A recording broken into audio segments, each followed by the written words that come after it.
Hello everybody and welcome back. My name is Sir Medieval and we're going to be showcasing another method of the endgame today. This is one that you actually encounter every time you level up. Anytime you're over level 30 and reach a new area, it'll be because you leveled up previously to get what was called these dynamic quests or random. I guess they're not really dynamic anymore, more like just leveling quests, but essentially it unlocks a new area for you. Ooh, this area looks nice.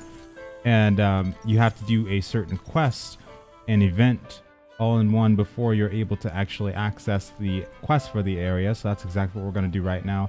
Usually when you get shot into these pink/purple quests, whatever it looks like to you, usually these NPCs won't be here. Most of the time you get shot into an instance and mobs will be spawning, or maybe a certain boss is there that you have to fight. In this scenario though, it looks like we have to go around accessing these pillars, and this is basically a quest that pops up whenever you level up and get to a new area. So hello. Got a gold ore now. Now we're talking. Sweet. But essentially that's what we're working with here. I'm trying to see if I can get to the 45 point pretty quickly. I'm really wanting to try out new classes and whatnot, but I want to make sure I'm at a point gear-wise where I'm satisfied with it.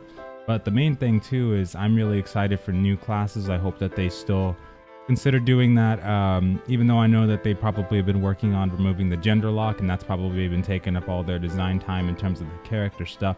But a new class would be amazing, whether it's like 6 months down the line or so. I hope that it's a melee. Oh my god, yes. This castle looks pretty nice, actually. I'm kind of impressed. Here we go. Yep, this is it. I'm not in the right stance for this. Why is it so dark right now? Holy crap. There we go. You're welcome. Now we might have unlocked the full area, looks like. Okay.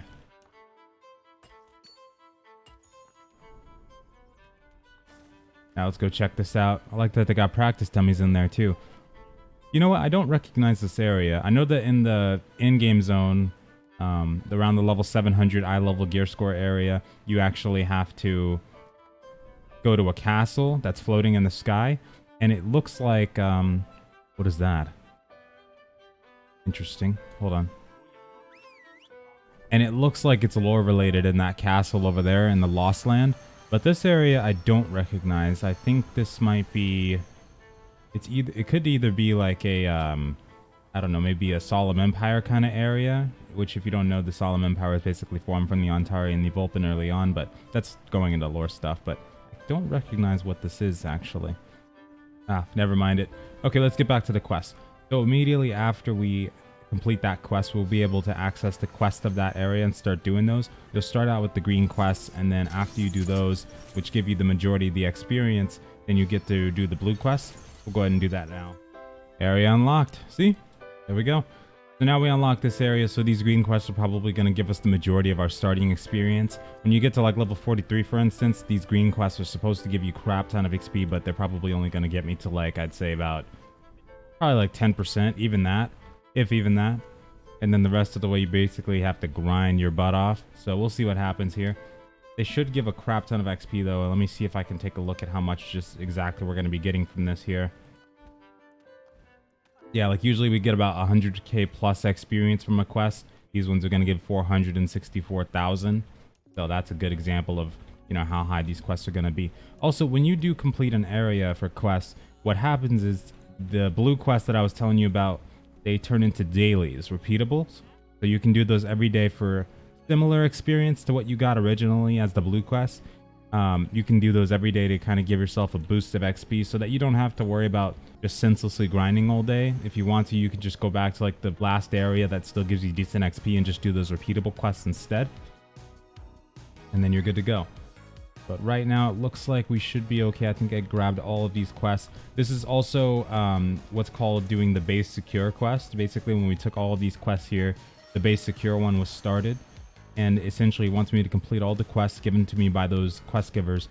And then after that, you also do get extra rewards for doing these. Like for instance, let's see here. These baseline quests right here, this is basically what the base secure is. And doing that actually gives you the ability to sometimes get inventory expansions, sometimes gives you mounts, things like that, all kinds of different rewards. And then the extra stuff That's past that. That's other stuff that you can do if you want to. Like this one will give you the jet board, for instance. These are the additional steps that you can do. Like you can take quests to take out a field boss, or you can go do an elimination quest, or you can do an adventure quest. Things like that will allow you to get further XP and rewards, and also in certain cases get titles. And in terms of the trading manager, for instance, if you're wanting to unlock trade routes, which is a good way to earn money, you need to actually earn those titles too. And you can do that as well by looking at the area stars. Like if I show you SUNNYWIND, when you click on that, or actually when you press H, I believe. Let's see. Yeah, there we go. You can click on these areas, and then you see the extra objectives down here. You can do those as well. Okay. You can do those as well to earn titles and whatnot, and earn the ability to do trading in that area. Now for this one, we're doing the ground-based ones. There's sometimes a mixture of both. Sometimes there's just mainly ground. Sometimes it's just mainly air. This one seems to be a majority of air-based ones and just very few ground-based ones. It's the only one I've seen thus far, but there might be about one more there that we have to do as well.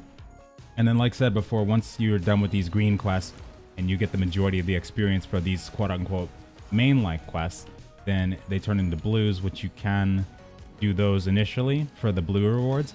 And then after that, tomorrow we'll be able to come back here and do the repeatable versions of these quests as well. That's going to be very nice too. Also using my runes right now. In terms of the vitality, it seems like it's definitely going down at a pretty slow rate. Surprised that got interrupted. I don't know what happened there. For the most part, though, it doesn't really go down that fast at all unless you're actively seeking out resources. Even then, you tend to get a lot of the vitality potions every day.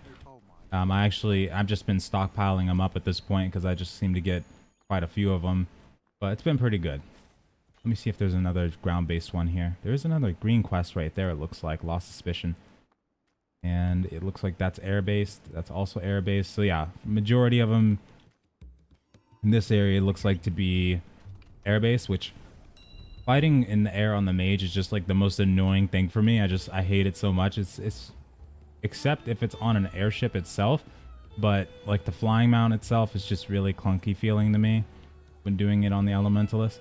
I think the other classes might feel much better in that regard. Maybe Gunslinger for sure, but not the elementalist so far. Also, where is that? Oh, there it is. This is going to be your set in stone way to level up for the most part early on when you do reach a new area. Since the soft cap is at 45, like I said before, you don't have to worry about this stuff too much longer after this. It's pretty much your time spent grinding, for instance. Like actually grinding is dependent on you. But if you were to do, like let's say you're at 44 right now, I could do the 41 zone repeatable blue quest, like I said before, the 42 ones, the 43, and this 44 one as well. And then throughout the rest of the time, I can do my dungeon runs. You can do the world quests as they pop up. You can go do open world PvP, stuff like that, and you'll level up just fine. Either way is really the best way to go, but more efficient ways of doing it would be doing all of that, and then on top of that, doing the group grinding, or even doing the solo grinding, whether it's in the air or on the ground. If you're doing it solo, the best way to go is to find an area with elite mobs, elite flying mobs, and then just start farming those. Usually when you get the experience potion that I should have in my inventory still too. Let me see if I have it still. This one, when it's not expired. Why is this one expired actually? Wow, got that one last night. But that's the one that you'd want to use on the flying mounts themselves, the elite ones. Don't know why that expired actually. Like these ones, you'll see the icon over them too. Like this will be a really good place to farm, for instance. Another reason for this is because they give so much experience when you do it like this. If you're just farming by yourself, you can probably get about anywhere from about, I'd say, 20 to 30k per kill. And then, of course, if you're using the experience potion, it'll be higher than that. Forgot to switch to my fire stance on that one. For me, it looks like this was going to give about 20k, so that'll be pretty good. Over time, it does add up as well. It's really helpful for leveling up if you're just doing solo grind. But that's another option that you can do as well. And now just to finish up these blue quests, I went ahead and did all the green ones that I could so far. I just need to finish up these blue really quick. The server is going to be resetting in about 6-7 minutes anyway, so I need to make sure I get this done before that point. So as we talked about before, I already finished all the green quests, and now what happens is that they turn into blue. And then after you do these blue quests, every day you can come back to this zone or the previous zones and do these for some extra experience. If you're doing the Dawn Shore ones or whatever that place is called, that's mainly on the airport itself. This one right here, the Dawn Whisper Mountain Slope, you'll usually find, or sorry, the Split Mantle Downland, that's the main one, and then the Clutch Gate Top. Those ones will have quests on top of the actual airport that you can get that are more SKYTERROR based, so the boss is in the sky. And then the other zones will have stuff based on the ground or in the air kind of thing, but not exactly SKYTERROR level stuff. And then what that'll do is every day you can do those quests instead of going out straight to grind for mobs, so you don't have to worry about that too much. There's different options you can do, so if you want to do it this way for questing every day and get a decent amount of experience, you can do this alongside doing your dungeons, alongside doing your reconstruction dailies. Then you'll be just fine in the long run in terms of leveling up. Looks like I've finished pretty much everything except that one. Need about 3 more pieces of meat here. Let me see if I can grab those just really quick. But I like to do this. I like to do this from the first 40 or so levels, and later on I just usually go for the grinding sort of thing. It doesn't really matter in terms of how fast you level or whatnot. It's not really that important, because once you get to that point, a lot of the time, if people aren't enjoying the game or anything like that, they'll start burning out anyway. So it'll level out if you're just continually playing the game, doing what you want, then you'll be just fine. It's really all about, instead of who gets there first, and more about who stays there is the main thing. You don't really have to worry about grinding like 18 hours a day straight, trying to stay ahead kind of thing. You don't have to worry about that, and that's more prone to get you burnt out on the game anyway, so it's not really something you can do here in terms of being efficient, because yeah, you'll probably reach 46 in the span of like a month or so of doing that, but at what cost? No, I'm just kidding.